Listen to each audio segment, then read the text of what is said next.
শরীয়তপুরে তৃতীয় ধাপের উপজেলা নির্বাচনে প্রচারণায় ব্যস্ত প্রার্থীরা। এ নিয়ে আরো খবর জানাতে ডামুড্যা উপজেলা থেকে সরাসরি যুক্ত হচ্ছেন সহকর্মী রাজীব হোসেন রাজন। রাজন, জানতে চাইব যে আসলে যেহেতু প্রচারণা করছেন প্রার্থীরা, আসলে কেমন জমে উঠেছে প্রচারণা, সেই সাথে ভোটাররা এবং প্রার্থীরা কি বলছেন?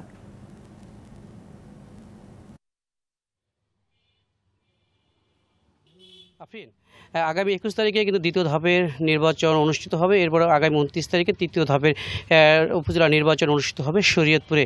তবে আমরা জিনিসই দেখেছি, দ্বিতীয় ধাপের নির্বাচনে সদর উপজেলার এক উপজেলা চেয়ারম্যান প্রার্থীকে ইউনিয়ন চেয়ারম্যান প্রার্থী কিন্তু বিভিন্ন হুমকি দামকি দিচ্ছে, তাকে প্রচারণা যাওয়ার থেকে বাধা দেবে। কিন্তু আমি এখন রয়েছি ডামুড্যা উপজেলা এলাকাতে। এটি তৃতীয় ধাপের নির্বাচন অনুষ্ঠিত হবে।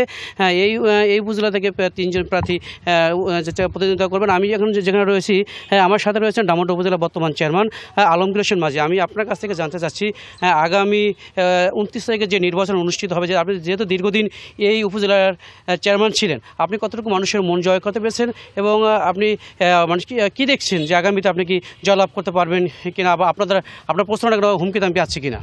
ধন্যবাদ।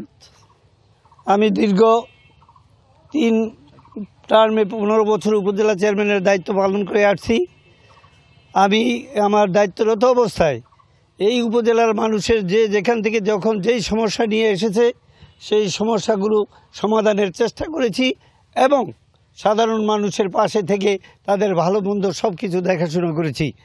আমি আশা করি, এবারও আমি প্রার্থী হয়েছি, আমি আশা করি এই ডামুড্যা উপজেলার মানুষ আমাকে অত্যন্ত ভালোবাসে এবং আগামী 29 তারিখে যে উপজেলা পরিষদ নির্বাচন হবে, সেই নির্বাচনে আমি জনগণের রায় নিয়ে বিপুল ভোটে বিজয়ী হব ইনশাল্লাহ। আপনার প্রচারণায় কোনো ধরনের হুমকি আসছে কিনা, আপনার কর্মীকে হুমকি দিচ্ছে কিনা? আমার এই নির্বাচনী প্রচারণায় হুমকি নেই, কিন্তু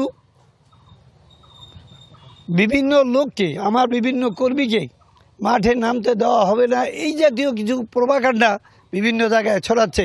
এবং এটা এক প্রার্থী, উনি এমপির প্রার্থী হিসাবে দাবিদার এবং সে প্রচারণা চালিয়ে যাচ্ছে। এমপি তাকে মনোনয়ন দিয়েছে। মাননীয় প্রধানমন্ত্রী বঙ্গবন্ধুর কন্যা জননেত্রী শেখ হাসিনা এই নির্বাচনকে ওপেন করে দিয়েছে।